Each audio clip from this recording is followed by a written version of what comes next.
Hey, let's chat.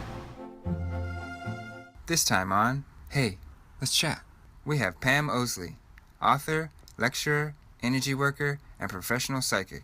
In her books, Infinite You and Make Your Dreams Come True, she urges us to embrace our extraordinary abilities and harness the power to create the reality we want with our thoughts. Please welcome the Technicolor psychic, the fabulous Pam Oslie. Hey, Pam. Hey, Whoopi. So, How did you get into this? I went to hear a psychic speak one night, and I walked into the room, and he said, "You, up here, you know how to do this." And I went, well, wait, I came to hear you speak.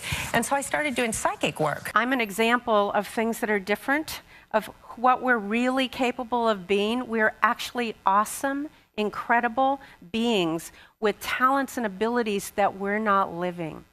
Hi. How you doing, kiddo? Good, how are you?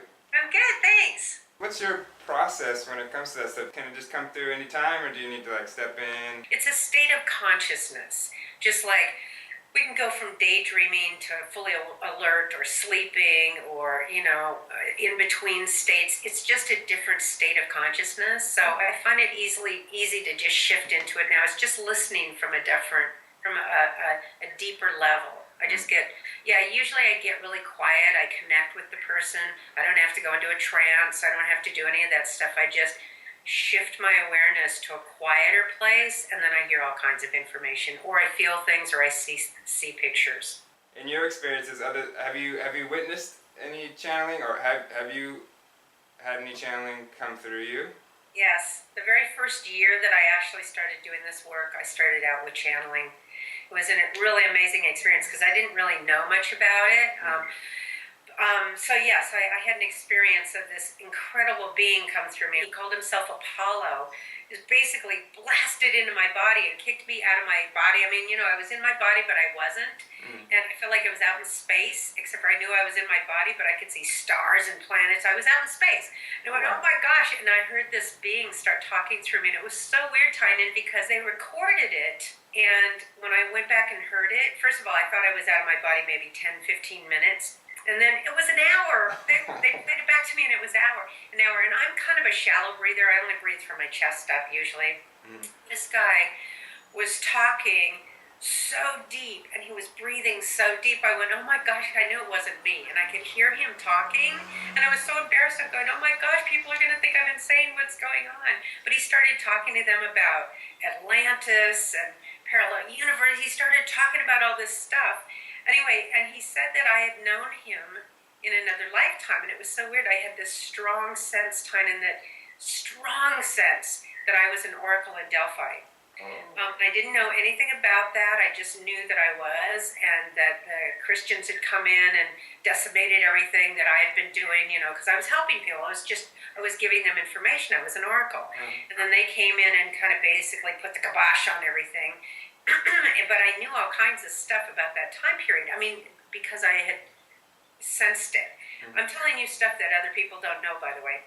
I haven't really talked about this. Anyway, so then I watched some show. I think it was on PBS or the Discovery Channel. I don't remember what it was on the oracles of Delphi, and they started talking about it, and I went, oh my gosh, and they said, and the oracles were in service to Apollo, and I went, oh my gosh, that's the guy that got me started in this. It was so bizarre, but Anyway, I channeled actually for the whole first year I was doing this work, but I got to the point where I didn't like not being conscious, not being able to fully be in my body and express things myself. So I stopped doing it. I went, I'm not going to do this anymore. It's like, I don't want to do it. So anyway, then the information, I said, all right, I'll do it again if the information comes to me and I can stay conscious. I don't want to leave my body. And so now information just comes to me. I just talk to the person's soul or higher consciousness or guides, whoever comes through. But I always ask for the highest for people. So basically, they're just beings in other universes, parallel universes. They're just in other realms, other vibrations. So I don't get too attached to the source as much as I do the information. if the information seems right, it seems positive, empowering, it feels like it comes from a high source. And I pay attention to that. Although I've done readings for people and their grandmother will come through and tell them something, or their father who's crossed over, and I'll pass on information like that. So they don't have to be high ascended masters or teachers or something. Just helpful information. I feel like overall, a lot of people are kind of obsessed with superheroes and stories of magic nowadays, and so you like to explain that as that we are kind of still that we may sense that we have some of these powers latent in us. I mean, there's always been fairy godmothers and magic spells and fairies. I mean, yeah, the fact that we've on some level always resonated with those abilities and magic and greater powers, I actually believe there's something in us that still remembers that resonates with it. So, yeah, that's how I see it. So how about we talk about telepathy? I'm really interested in that. Now, you kind of feel like you have telepathic abilities?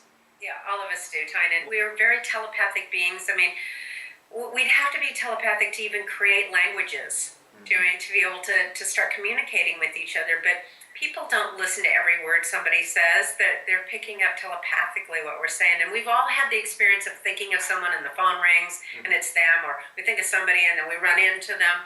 We've all had that experience.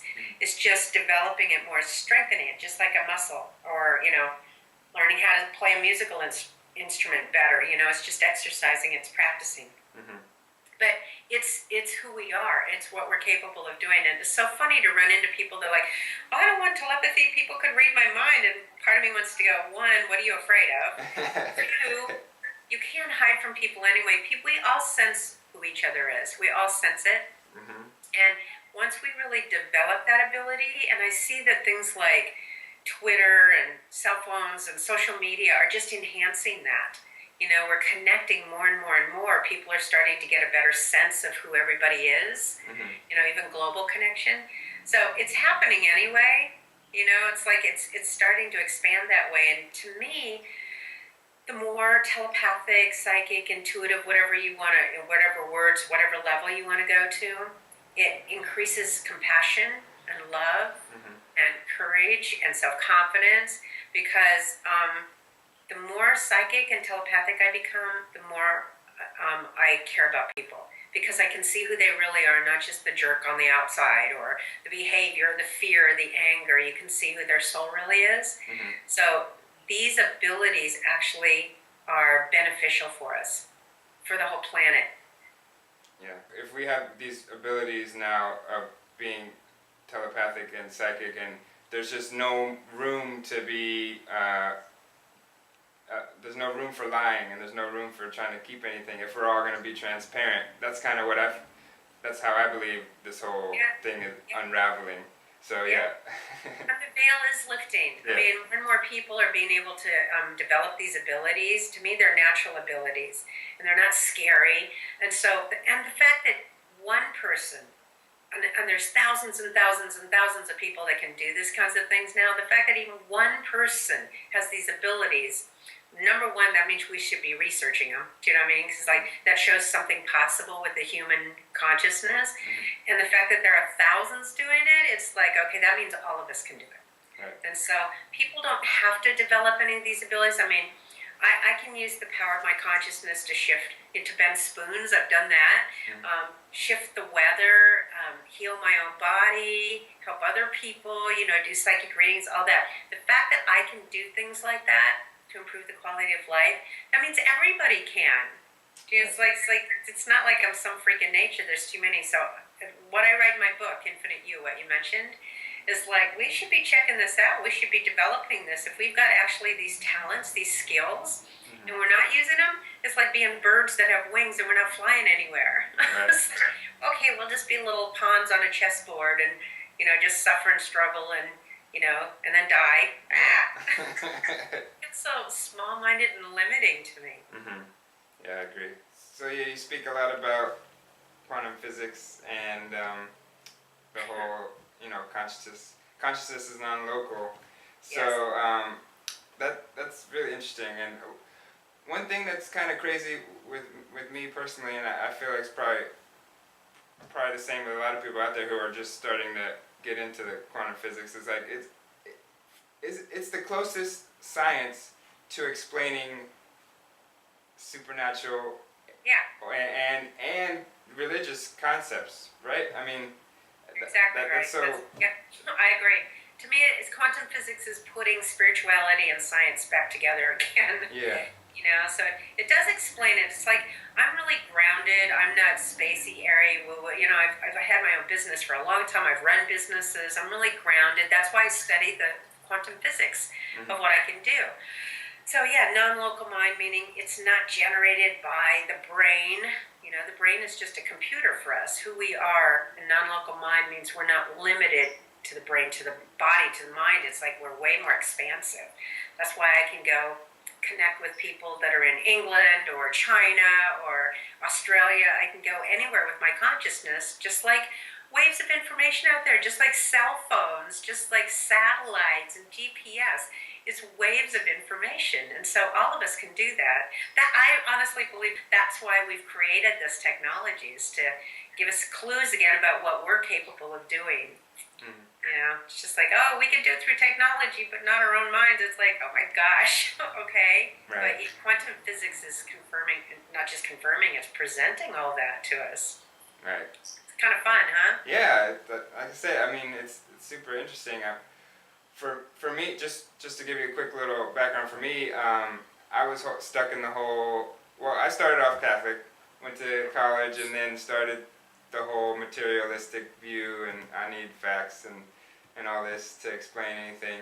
But then what happened for me that made me go back into spirituality is I heard about a story of a kid with a past life story, and that just blew my mind, because for me that's proof, because how else could a 4-year-old boy know 100 different things about a past life that all matched up from someone who lives halfway across the country?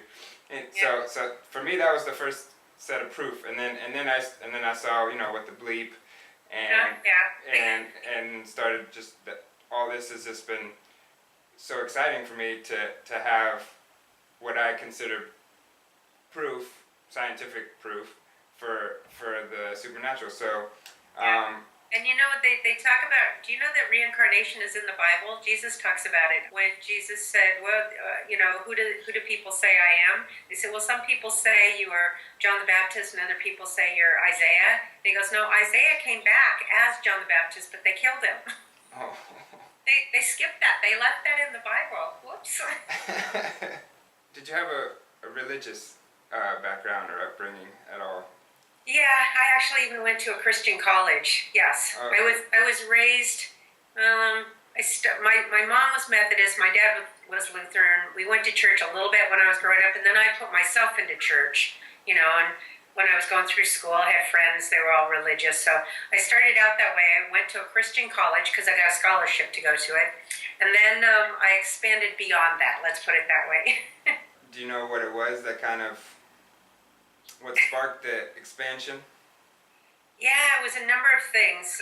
Well, first of all, I started questioning what was being taught, because some of it didn't seem right to me. Right. And then I started hearing people. I started reading the Seth books, which are my all-time absolute favorite. Those catapulted me beyond anything. It was hearing speakers and reading things and going, yeah, I resonate with that more. Nice. One thing, like I was mentioning earlier, that for me the whole idea of reincarnation is kind of what been bringing me back to a more spiritual life. I did a past life regression, and just so you know, yeah, that was super interesting, because all of a sudden I saw myself as in the 15th century in Asia, a sultan. It was crazy, because I was speaking to my guru or whatever, and I was seeing it as we were communicating without talking. So for me, I was telepathic in another life, so why can't I be telepathic in this life? So that's so cool, and that's just one of them, because you Violets, you've had a lot of lifetimes. So, I mean, if we're infinite beings, my gosh, infinite, that's a long time. Of course we're going to have different experiences. Right. You can't cram an infinite being into one, short 80-year life and that's it. No way. Right. How fun that you saw that. How many of your past lives have you seen? Do you have any interesting ones? The one about being an oracle, that was awesome. But Yeah, Oracle in Delphi, I know that one for sure. I know I've been in Atlantis. A lot of people have had tidal wave dreams or nightmares. You know, a lot of people. And I know that I was in Atlantis when that hit. And yes, I do believe Atlantis was a real place. So I have a strong memory of that. I have a memory of being in Lemuria, which is the Pacific version of Atlantis. They were much more artistic. And then I have a memory of being in Egypt. 16 years old, I saw myself walking around on this dirt floor. I've had no desire to go to Egypt, right? And then I was lying on the slab inside the pyramids, and they were preparing me. I was only 16 years old. They were preparing me for what they call transition. So I knew I was still alive. I wasn't ill. They were taking these gauze-like strips and putting them in oils or something, and then starting to wrap me, including my face. I mean, and I was starting to suffocate, but I knew I was transitioning. And I knew they had the belief that if I transitioned while I was still young, I would look younger in all my incarnations. Right? I wouldn't age as much. And then I saw this beam of light coming in. I know this sounds hokey, but I swear I experienced it. I was sitting in a chair.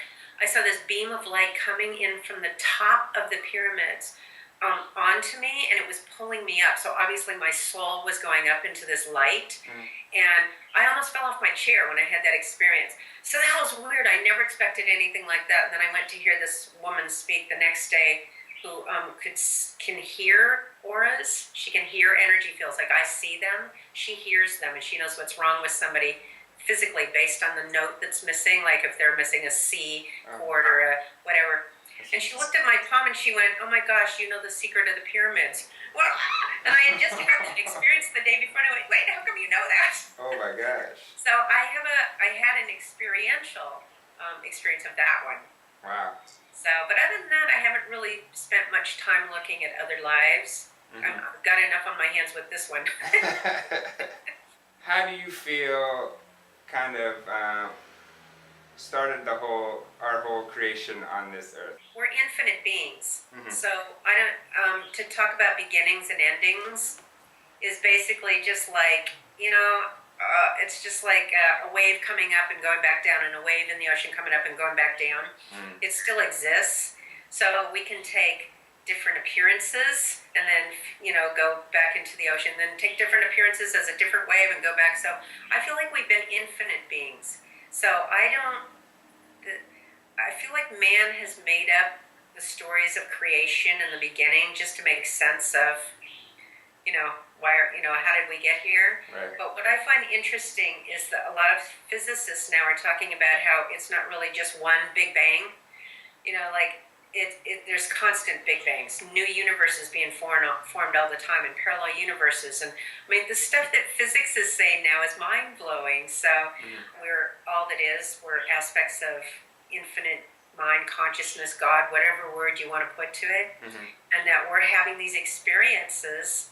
To experience things like eating ice cream and seeing colors, and, you know, just to experience, to have a three-dimensional experience. But if you look at quantum physics, they're saying, you know this, there's no such thing as solid matter. Like, so our consciousness is making up the whole thing. It's like, whoa, that's weird. But that's what a lot of mystics and spiritual teachers and indigenous people have been saying forever. It's all Maya, it's all an illusion, it's all a dream. Right.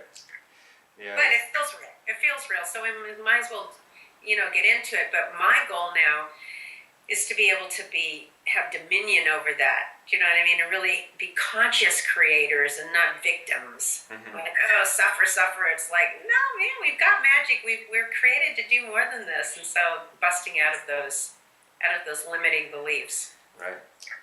Makes it more fun, I can tell you that. Makes it more interesting. Definitely. Here's the bottom line.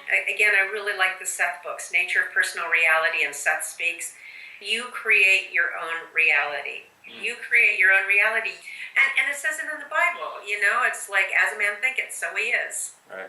And by the way, do you also know that in the Bible, Jesus says, I don't know how I'm getting into religious stuff here because I'm not religious, but, you know, Jesus in John 10:34 says, ye are gods. Right.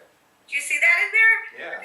Teach me that in Christian college. Classes promises or any of that. Ye are gods. And I went, oh my gosh.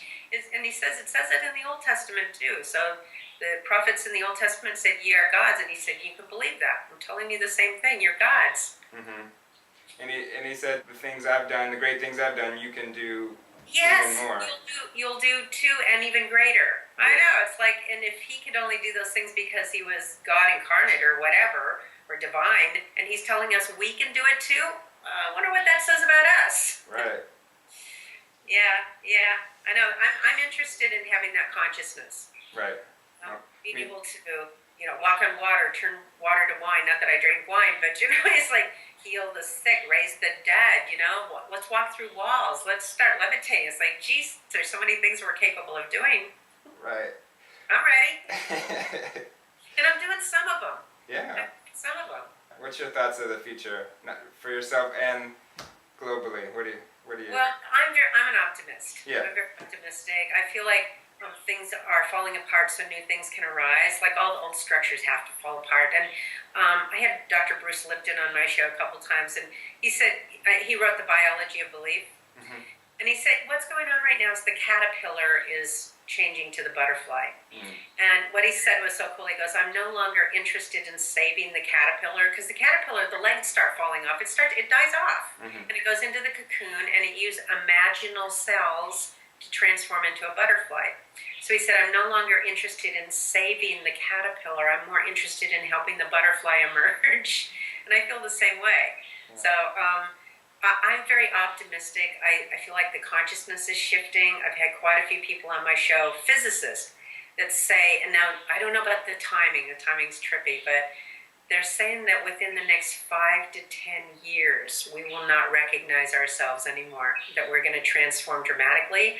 Now, I don't know if it's going to happen that quickly, but since I'm already seeing a lot of people doing psychic work, a lot of people that have already done channeling, a lot of people are starting to use their consciousness to create things like law of attraction and, what the bleep, and, all these scientists are starting to say all this stuff. I go, and it's happening really fast. Just the technology alone is mind-blowing. Yeah. Okay, so I'm optimistic. I feel like good stuff is happening. Yeah, me too. Do you have suggestions? If you have clients that maybe are trying to manifest certain things, but their beliefs and because you have a phrase that you don't get what you want, you get what you believe, right? Yeah. I guess what I'm trying to say, I'm not trying to get a free reading here, but I feel like sometimes what I'm striving towards and what I'm trying to manifest, there may be a hidden belief that it can't be done. What kind of things do you suggest when you talk to clients that have similar issues? Well, in my latest book, Infinite You, I talk a lot about how we create, different, and I show people how to do meditations and stuff like that to shift, to create. But I did write, and I've written a book called Make Your Dreams Come True, where I explore how I help people see what hidden beliefs they do have. There's all kinds of games and processes in there, because what happens is exactly what you said. You might not always get what you want, but you'll always get what you believe. Okay, so I have clients all the time coming and going, no, I really want to be married. I really want to find the love of my life, and yet they're single, or they keep picking the wrong people. So that shows me there's either a fear in there that I don't really want it because bad things can happen, or I shouldn't have it because I don't deserve it, or I'm not enough, or I disappointed my dad, or I disappointed my mom. There's usually, if somebody doesn't have something they believe they want, my belief is they have a fear or a belief inside that is counterproductive to that desire. So it's like, I use the term like a riptide. It looks like the ocean waves are going to the shore, but if you go down deeper, you see there's a current pulling you back away from the shore. So it's the same thing with those. So usually what you got to do is take a look at the hidden fears, doubts, judgments that you have about yourself. And usually they come down to either I can't because I'm not enough, or there's something wrong with me, or I shouldn't because bad things will happen, or I could hurt somebody, or I could, be selfish or disappoint someone, whatever it is. Those two are usually the core beliefs. But then there's an ultimate core belief that I talk about in the book too. It's a fun book, Make Your Dreams Come True. There's a lot of fun games and processes and people go, oh my gosh, I do believe that, and I didn't even realize I believed that. So then I show people how to shift it. But there's a core belief, which is basically that we're separate from all that is. We're separate from God, or we're separate from that which we want. You know, when quantum physics is now saying that we are all connected. Right. Literally, physically, all connected. Seriously, get a hold of Make Your Dreams Come True, okay? It's inexpensive, it's fun, it's simple. You'll get a lot of ahas because I give lots of tools. So I can tell you this: one of the things, whatever you put your attention on, will increase. So if you keep going, oh, I'm not there yet, I really want to do that, and I can see myself doing it, but I'm not there yet. What you're focusing on is how you don't have it yet, instead of looking at that's why people talk about the law of gratitude and appreciation. You start focusing on, like, God, Tanya, look how far you have come. Look, you've got this show, and look, you're already touching it. You know, if you start focusing on what is working, then you feed that. More of that energy starts showing up. You empower yourself instead of going, oh, not happening yet, what's wrong? Then you get more of that. Right. That makes sense. That's one of the things that I put in there. But I got a lot of processes, games, and insights and tools on how to manifest your dreams, how to create what's basically already yours. One final question: of all the things that you've done and all your powers, what's the one thing that blew your mind the most? Each category has things that blow my mind. I mean, just some of the psychic stuff that I pick up from people, or, you know, talking to people on the other side, or saving somebody's life because I saw that, you know, they were going to commit suicide, being able to see that and talking to someone who's crossed over on the other side that helped that person not commit suicide. Wow. That's mind-blowing. I went to Maui one year, and when I got off the plane, the weather thing, when I got there, said, it's going to be raining all week. And I went, no way, nuh-uh, on my vacation it's not going to rain. So I laid in bed that night and envisioned just blue sky. I saw it, I felt it in my body. I felt the warm sun. I went, no, it's not going to do that. And so the next day I get up and it's blue sky. There's not a cloud in the sky. I'm like, yes. So I go out there. It's a little private beach, right? I put out my towel. I'm lying on the towel, and I don't know, maybe I don't remember the timing, maybe 20 minutes, maybe 50 minutes later, all of a sudden all these people are coming through the bushes onto my private little condo beach. There's like 20 people on my beach, and I'm like, what the heck is this? And this couple came over to me and they said, you know what, we have driven, they were on their honeymoon, we have driven around this entire island. It's pouring rain except for right here on this beach. And they go, we don't understand it because we're looking around, all we see is blue sky. We don't even see any clouds, but it's raining everywhere else on the side. Wow, that blew my mind. Wow, you are an amazing person and very inspirational. I thank you for your time. Hey, thanks for interviewing me. I hope that, this was fun, so. Good. I'll envision your success so that you don't doubt it. How's that? Cool, I appreciate it. It's already a done deal. Cool. Done. Thank you so much. Thank you. All right, have a good day. You too. Bye-bye. Okay, bye-bye.